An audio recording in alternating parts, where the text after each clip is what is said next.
Technical difficulty slain. Anyways, chapter 981. Let's jump into it, boys. Yeah. What happened? Okay, so where we left off, Kid was beating the crap out of what's his Apu. Apu, which was exciting. But I like Yeah. so Apu still fights back this chapter, so he's not out yet. Captain Kidd! Cool Persona reference. That's what The they said. that they did. Um, the Kaido forces are realizing that their hold on the situation in the prison was not truthful, which has been kind of a bomb that's been around them. I really like. Okay, so Apu here talks about how did you really think teaming up with me would be enough for us to actually beat an emperor? Yeah. And he says, what kind of alliance between pirates is ever going to have a happy ending? So this seems like foreshadowing for one of two things, maybe both. So it could be foreshadowing for Law betraying Luffy, and Law has been really sketchy this arc, so I wouldn't put it past him. But even if he does betray Luffy, they're definitely going to be friends by the end. I don't see it any other way. Or it could be a reference to maybe Big Mom and Kaido's alliance falling through, which feels really likely. The question is when will it fall through? Or it's both. Or it's both. Yeah. And the secret third faction comes in and arrests all of them and takes them away. Indeed. So we finally meet one of the numbers, the legendary numbers that we've been talking about. He just looks like a giant. I'm so upset and disappointed. Like, my, Oda's been hiding these dudes for what, like a year, basically. I thought it was like 20 years. No, it hasn't been a year. No. Hold on, what are you guys talking about? The number showed up at the end of Act 2, and it has not been a year since the end of Act 2. Okay, so but it's been a while. It's been fairly long in the Wano arc. I thought the numbers were the things at the end of Skypiea. No, for many reasons you're wrong. You're thinking of Thriller Bark, first of all. Bark. And second of all, that's a Joe theory. That is my theory. Which I feel like this kind of disprove, like, this guy's huge, but like he's not monstrous, and it was definitely like a monstrous kind of look. This makes me think that there's more to the monsters then, because they don't really match the silhouettes we've been seeing. Yeah. Which is a shame, because I thought that would have been a cool way of like relating Thriller Bark back to Wano and Kaido and all that stuff. But it's whatever. There's got to be something more going on here, other than the fact that it's just giants. They're exceptionally tall giants, so they might be from the same country as Oars or something, where he was also an exceptionally tall giant. But this is number 8, so I mean, there's 9 other numbers for us to meet. So I wonder what they're gonna look like and what their deal is. But I think they're like Pokemon, where they can only say their name. Hacha! Yeah, maybe. They could just be dumb big kids or something. Oh, what if this is okay? So I saw a theory that this could be. You know how Caesar was researching giantification for Big Mom? Oh, it's that in Punk Hazard. This could be giantification on giants, so you get bigger giants or something, and that's what the numbers are. Could be. Could be. I really like this gag here when. Killer's like, don't listen to him or else you'll get hurt, and they're like, what? Because they're not listening. Very cute. Very good. That's a good way. I'm glad we get some explanation about how his power works now. Yeah. So it's not absurdly broken, but really cool. Right. On to the samurai. Sanji's being a pervert because that's just his character. You know how it is. Yeah. I do like this panel of him like being magnetically attracted to the pleasure hall. The pleasure house. Yeah. This reveal of Chopper opening the door and seeing an ugly Big Mom is fucking hilarious. Her face. Oh boy. That's a funny ass face. Okay. So this chapter's really stupid because of this finale. It had I think I'm the only person who was upset about this finale. But okay, the Big Mom pirates are going up the waterfall. I think they wrangled some of the fish, And then Marco shows up and kicks them back down, and everyone's like, oh my god, Marco showed up. And I was not excited. Like, these last 3 chapters have some of like my most nitpicky things about Wano so far. Like, there's some of my least favorite Wano chapters, and it's because of shit like this. First of all, because it's like the whole like one thing that's really exciting about this arc for me is the idea that the Straw Hats somehow managed to not beat 1 Yonko but 2 Yonko, and by taking out this like part of the Yonko forces, you're kind of diminishing what this arc could be in scale. Mm-hmm. However, this is kind of saved by the most recent chapter for me, so I won't rag on it too much. I will say that the theory that the Straw Hats are going to lose here seems more likely because Marco shows up this early. Yeah. Because when you think about it, I think Marco was the last reinforcement that they were like waiting on. He wasn't even sure if he was going to show up. Cat was the last set that they were pretty much waiting on, and they were like, we have to go now. Like it's either we go now or they lose. And they lose for sure. So I feel like him showing up is like he showed up this early. Jinbei showed up that early. There are no surprises left. Like the Straw Hats. The Straw Hats have run out of trumps. You know. Yeah, they're out of aces. Yeah. Especially like because now, even though they get the Big Mom Pirates get pushed back, and we'll see this later, they still have the capability of coming here, right. Which means they have relief reinforcements. I wasn't too upset about this whole up the waterfall thing because to me it's like the boat's in a precarious situation, and so it's really like if something happens to it, they're fucked. Well, that's not what's annoying about it. What's annoying about it is taking this really intimidating crew and team rocketing them twice. Now, I don't feel so bad because I feel like what Oda is setting up here is the good guys don't get the reinforcements, the bad guys do instead. Yeah. And that'll be how like we can really ramp up the tension near the end. Because so far, the Straw Hats are pretty chill. Like, for some reason, they feel very confident about taking on a dude who one-shot Luffy. So... yeah. Keep that energy. But I gotta say, I do like Marco with glasses. Oh, yeah. Marco's time skip design's great. Yeah, it's very subtle. I remember we had that post that we read after that chapter came out where a guy was like, the showing up of Marco is like the nail in the coffin for the Straw Hat crew. Yeah, it was a Mr. Morge video, which I'm totally on board with that. I think that's a cool way to do it. I think the only reason I don't agree with that is like he is right about all of like the flow of all the arcs and like how many acts are in this. Yeah. And like how far we've yet to go. Yeah. But in the way I don't see it following that same flow is it's like that's not really how Big Mom's flow went. Like Luffy got captured when he lost to Sanji. Didn't he? At Whole Cake? Yeah. So then they make the deal. Like later on, a little bit happens, and they make the deal with Beje, and then they attack, and it's but the whole idea of Mr. Morge's theories is that the plan always goes wrong, and the plan went super wrong in Whole Cake twice. So not only are they not able to stop the wedding before it happens, but when they're in the wedding, the assassination doesn't work, and they have to flee. So I feel like it still falls into the pattern. Yeah.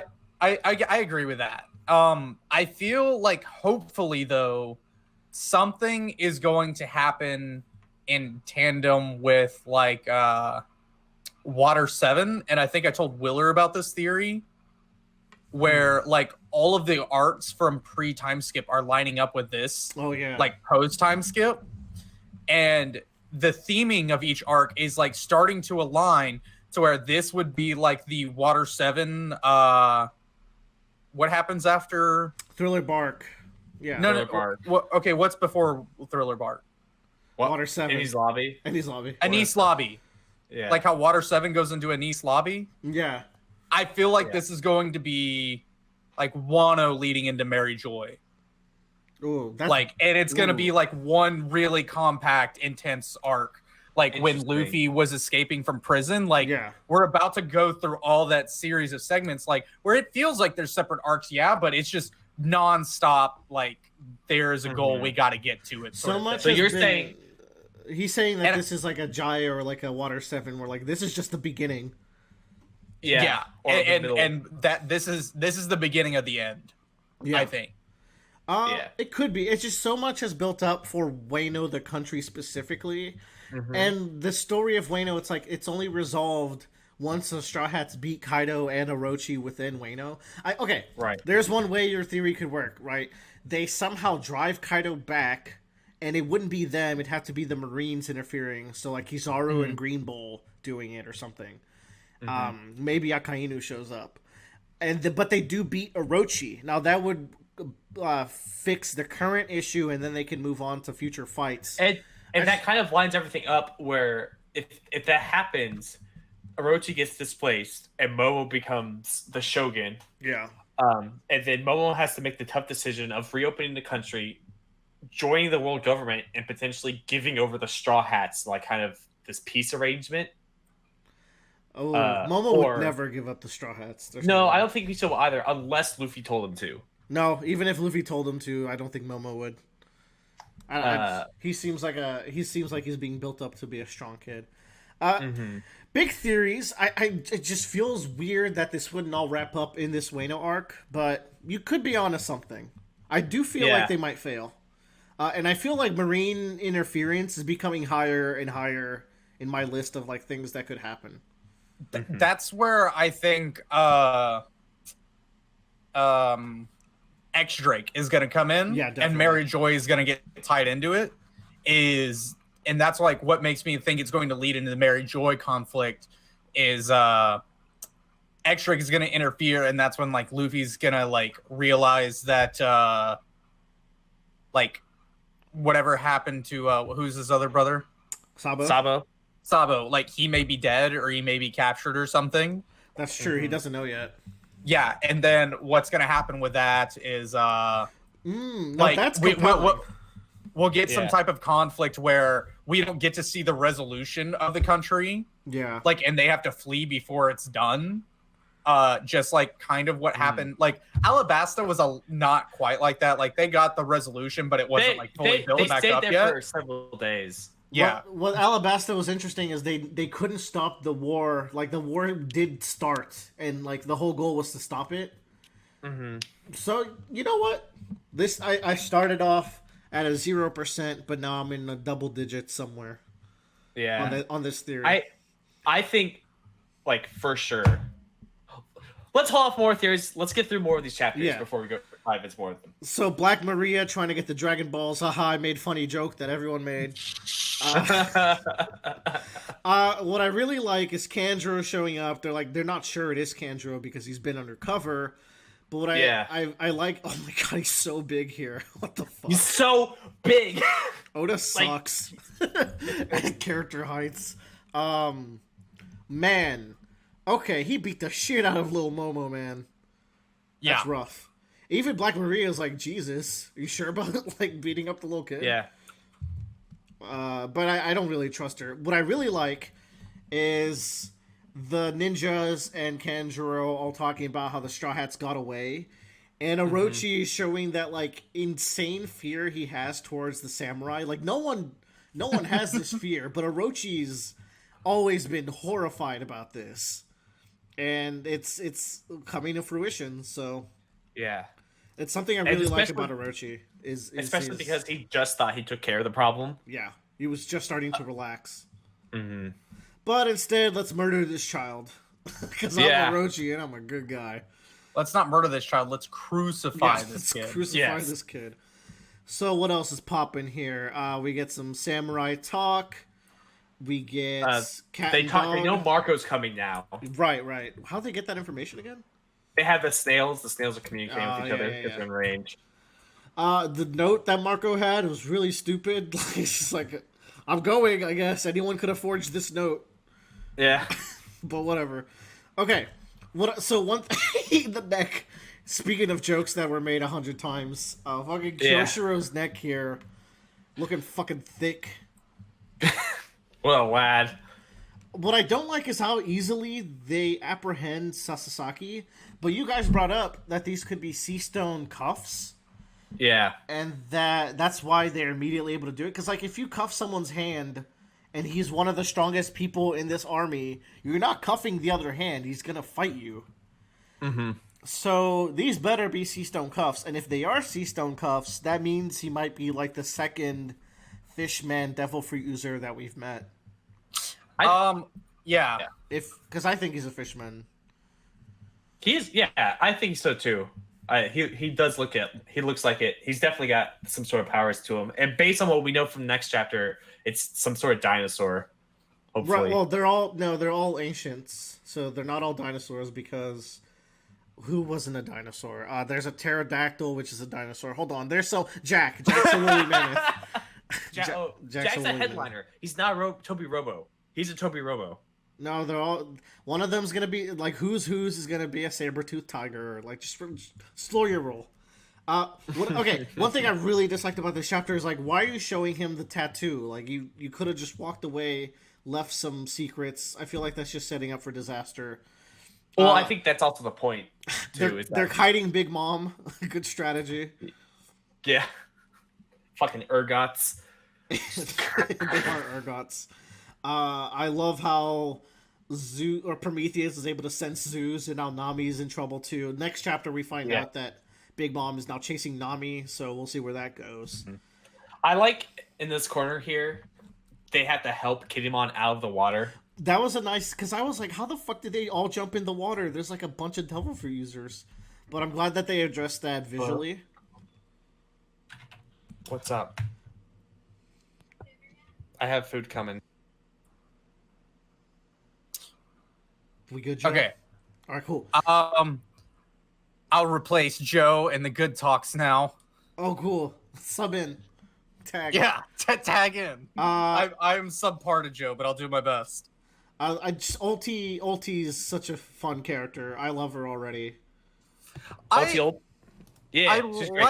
like the comparison to the kid from oh god, what was his name? From the last arc, with Don Quixote, who was the devilfish. Yeah. Oh god, Dellinger. Dellinger. I don't know when we talked about this, but we think that they're triplets. The tier list. Yeah, it might have been on the tier list. We're thinking they're triplets. But everybody has horns like this. So, like, are they all like was Dellinger just like part of this crew beforehand? Yeah. Like, are they all like? Is this the result? Like, is this just like an add-on? I mean, Sasaki has different horns. That doesn't make sense because Dellinger is in Law's flashback as a kid, I think. Well, no, that doesn't mean that he wasn't from whatever fucking weird tribe these guys are from. They could have been separated from an early age, you know. Oh, we're going that deep. We're going Plus, that page simple. 1 has like not as curved of horns. He's got like little imp horns. Yeah, it's interesting. I think he's the younger one. Anyways, Ulti sitting on me would be fun, but alas. Oh god. Is there anything else in this chapter? Nah. Well, let's talk about how much Oda fucking sucks real quick. I hate you, Oda. Yeah. I'm so mad. Let's just move through it. I don't even want to talk about it. Pound's alive. Anywho, here's some good stuff to begin the chapter off, right? So we find out that Paros made it through alone. Now I hope the rest of the crew shows up like reinforcements. I especially want Smoothie and like Daifuku to do something in the big fights. But again, I don't think this is the only fights we're gonna have. I think there's gonna be 2 rounds. Right. So yeah, he's plotting something. The Big Mom pirates don't like this arrangement. So if anyone's gonna blow this up, maybe it's them. Maybe it's like the infighting between them and the Kaido pirates that do it. They were going to do a Whole Cake Island and shoot Yamato. Oh, they're trying to assassinate Yamato in the wedding? Yeah. That'd be interesting. Weird that guns only work when the plot requires them. It's a fun One Piece thing. It doesn't have to be a gun. No, but it was going to be a gun. They were going to shoot fucking Sanji with a gun. Sanji could... Nah, I don't know. Sanji could live a bullet. But I mean, if it's to the head... One Piece weird. Okay, what I really don't like is how lazy the dialogue here is. So, Oda has been cutting away from scenes a lot to move the plot along. and that's acceptable, I guess. But the dialogue he uses after the fact is so exposition-y.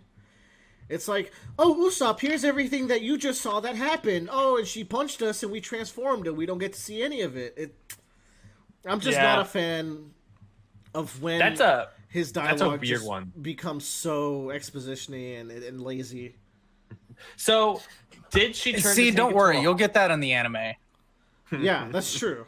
But it's true. If I'm getting in the anime, it also means I'm getting anime and So, did Big Mom turn it into a homie?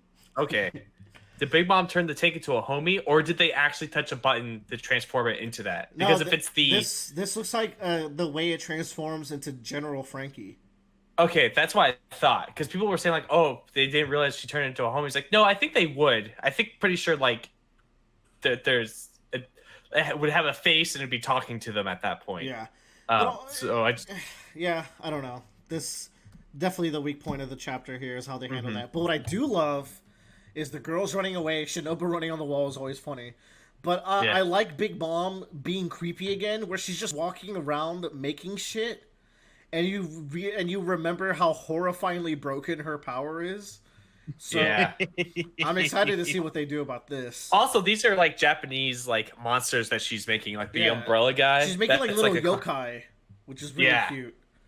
And I can't wait for them to bite the shit out of really like this. So we also have the entire section of the animal pirates who have like the shadow tags on their face. Like the spirits. Right. Yes. Right. And so I feel like they're going to start walking around with Big Mom and all of her like haunted stuff. And I like this whole gimmick that is about to happen. That's really cool. She's going to come with an army of yokai because like in Whole Cake, she has her food related stuff, but we're about to get like traditional yokai looking monsters this arc. That's a fun way to mix it up with her. That's fun. That's a really cool like kind of power or like fight you have to do now. And I love how she's singing and walking, like she's just walking and nonchalantly doing it. Like it's really creepy, and it's after like the joke she's been used for.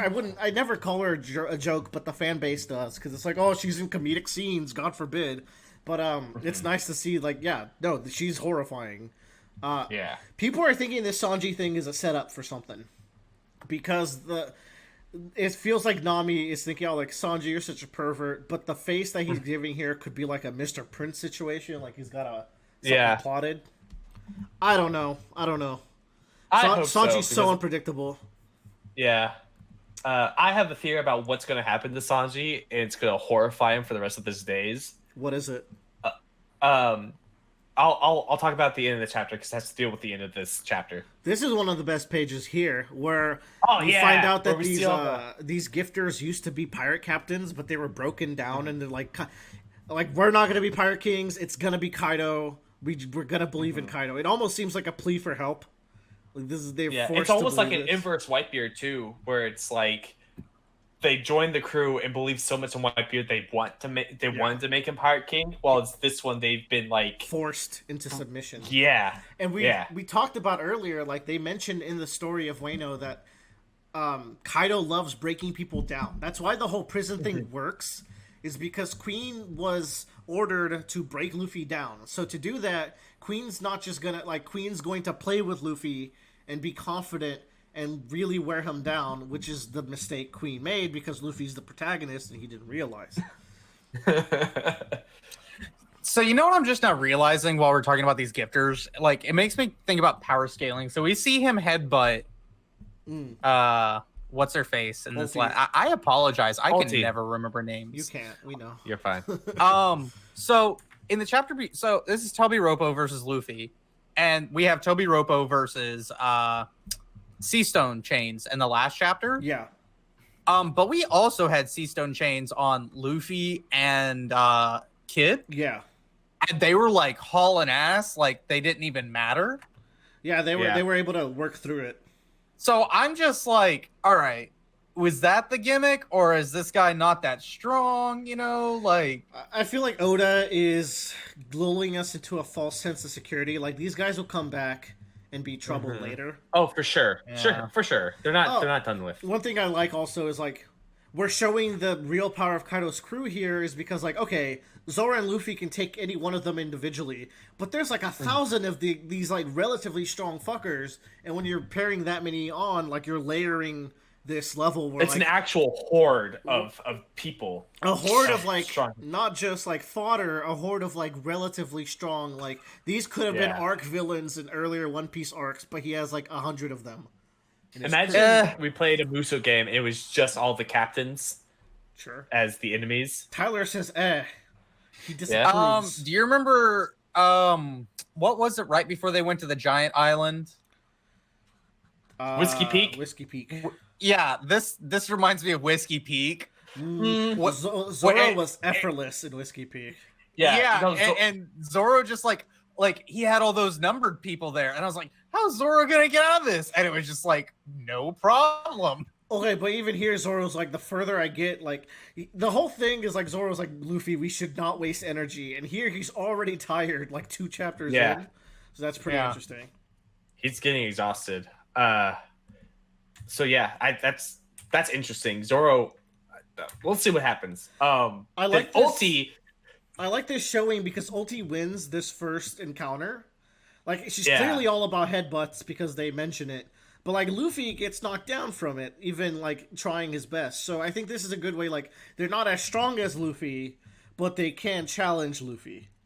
Yeah. In certain areas. That's not really a thing. Like, if her thing is headbutts, Mm-hmm. Luffy's, like, sometimes about headbutts. Right. Sometimes. Sometimes. He doesn't. So her best thing is, like, against him. But Luffy is about to fight Emperor, so he needs to decidedly win against them, but they need to be able to challenge Luffy in certain ways. That way, you can.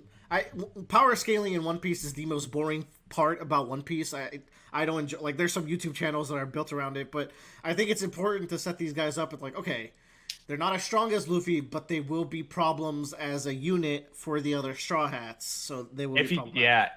Yeah, for sure. I love the design. reveal of what Ulti's her design and what her like fruit is. I did not expect that to be the devil, the dinosaur devil fruit, whatever you thought. I thought that's such a great pull in terms of its in terms of the decision. No, she looks great. And later we see her in full dino form.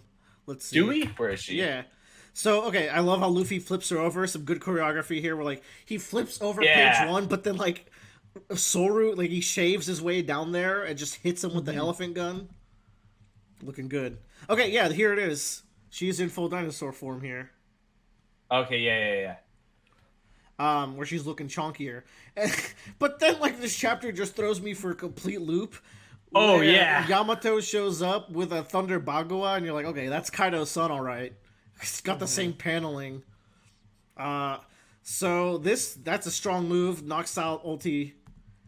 And we find out that Yamato might be an ally. So what are your hot theories about Yamato? Odin fanboy. That's everyone's hot theory. It's Ace! Oh my, here we go. You can't run too far away from this Tyler bullshit. So, one thing I pointed out is he's got the same ropes on as Odin. Yeah. And I think like y'all were talking about, like, oh, he's just a fanboy or something.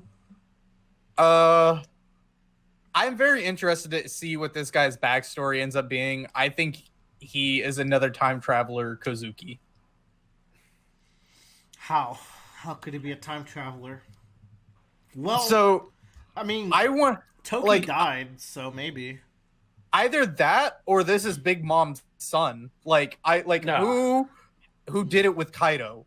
Well, if Big Mom has a son with Kaido, it's Katakuri and the triplets. But okay. So also, she's not gonna marry her son to her daughter. She's not about incest. Do you think he's adopted? I don't know, man. No, I don't think so. But no, maybe I don't know. I don't want to theorize personally about Yamato too much because I have literally no idea. I will say, people pointed out that in the chapter, you remember the chapter where that guy dies the worst death in One Piece for no reason? Yeah. In one of those panels, one of the dudes in the background has a robe that is like exactly like Yamato's, like his, with like these weird like wavy smoke trails. And that with the symbols on them too. Might have been a young Yamato, maybe. Yeah. And this whole thing, well, Oda is highlighting this thing, but the thing with this is a traditional Japanese thing. Like Naruto has characters with these double ropes, so it's hard to say if this is just a Japan reference or if he's really drawing parallels between him and Odin. He is not Odin reincarnated, which some people thought he was, because Big Mom can't put souls in dead bodies. That's and a why would hogback she? thing.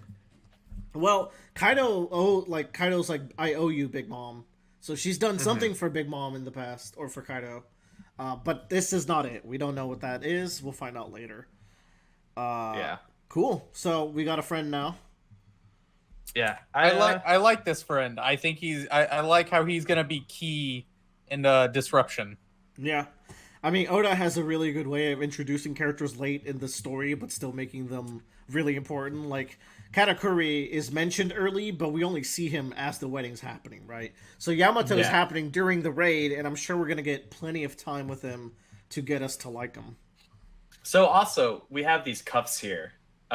People have been speculating that they're sea stone cuffs. Not cuffs. Yeah. I saw that. I kind of like the idea. I don't know why Odin or not Odin. Kaido would want to like put those on his son just to like stop whatever power he has.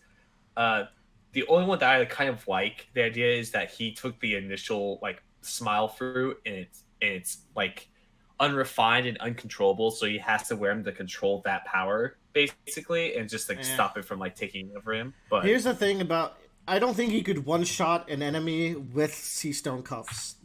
That feels narrative breaking for me, because the whole idea is that you're very physically reduced in strength when you have the sea stone cuffs. And I didn't really like Luffy being able to carry shit with them on in the prison to begin with.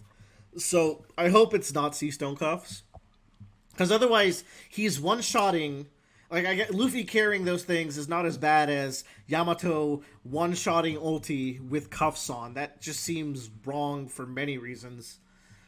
I don't think they're sea stone cuffs. I think they're just regular cuffs, Yeah, and he that, broke like out. that's the deal. Is he's chained up because they want to keep him in place, and that's why everybody's going to hunt him down, is because he got out. But Kaido has a line at the start of this party where it's like, "Where's my son? Why hasn't he come see me yet?" Which gives the idea that he has some freedom, right? I thought it was like, "Where's my no good son? He should meet you." Yeah. But like, it was, I don't know. Maybe he locks himself up because he wears an Oni mask. Maybe he's afraid of who he is for some reason. Anyways, we could maybe it's just aesthetic. Maybe it's Maybelline. Yeah, could be aesthetics.